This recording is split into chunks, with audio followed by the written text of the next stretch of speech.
ఇక air India విమానంలో మహిళపై మూత్ర విసర్జనకు పాల్పడిన ఘటనలో నిందితుడిగా ఆరోపణలు ఎదుర్కొంటున్న శంకర్ మిశ్రా కోర్టులో తన వాదనను మార్చేయడంపై బాధితురాలు తీవ్ర అసహనం వ్యక్తం చేశారు. ఈ వ్యవహారంలో నిందితుడు చేసిన ఆరోపణలను ఆమె తీవ్రంగా ఖండించారు.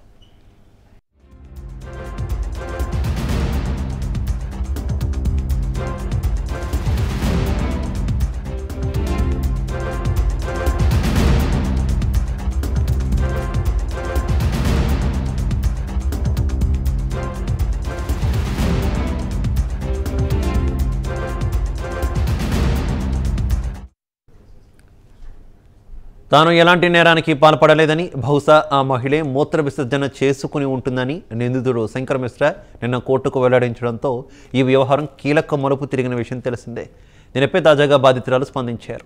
నిందితుడు చేస్తున్న ఆరోపణలు పూర్తిగా అవాస్తవం, కల్పితమన్నారు.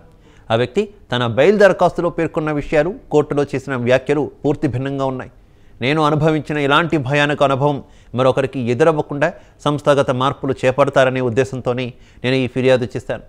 ఆ వ్యక్తి తన అసహ్యకరమైన చర్యకు పశ్చాత్తాపం చెందాల్సింది పోయి బాధితురాల్ని మరింత వేధించాలనే ఉద్దేశంతో తప్పుడు ఆరోపణలు చేస్తున్నాడు, అబద్ధాలను వ్యాప్తి చేసేందుకు ప్రయత్నిస్తున్నాడు అంటూ బాధితురాలు ఆవేదన వ్యక్తం చేశారు.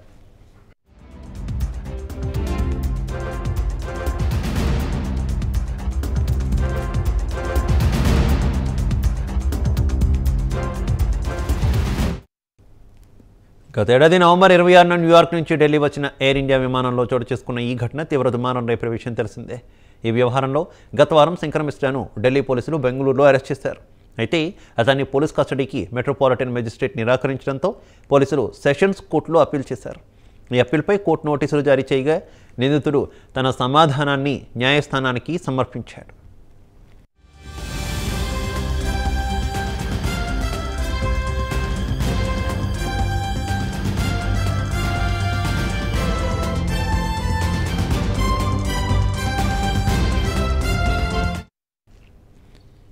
సదరు మహిళ ప్రొటెస్ట్ సంబంధిత సమస్యతో బాధపడుతోందని, అందువల్ల ఆవిడే మూత్ర విసర్జన చేసుకుని ఉంటుందంటూ సంచలన ఆరోపణలు చేశాడు. అయితే అంతకుముందు ఈ వ్యవహారంలో తాను బాధితురాలికి నష్టపరిహారం ఇచ్చానని అంగీకరించిన శంకర్ మిశ్రా తాజాగా కోర్టులో తన వాదనను మార్చడం గమనార్హం. కాగా బాధితురాలు కూతురు శంకర్ మిశ్రా ఇచ్చిన డబ్బును తిరిగి పంపించేశారు.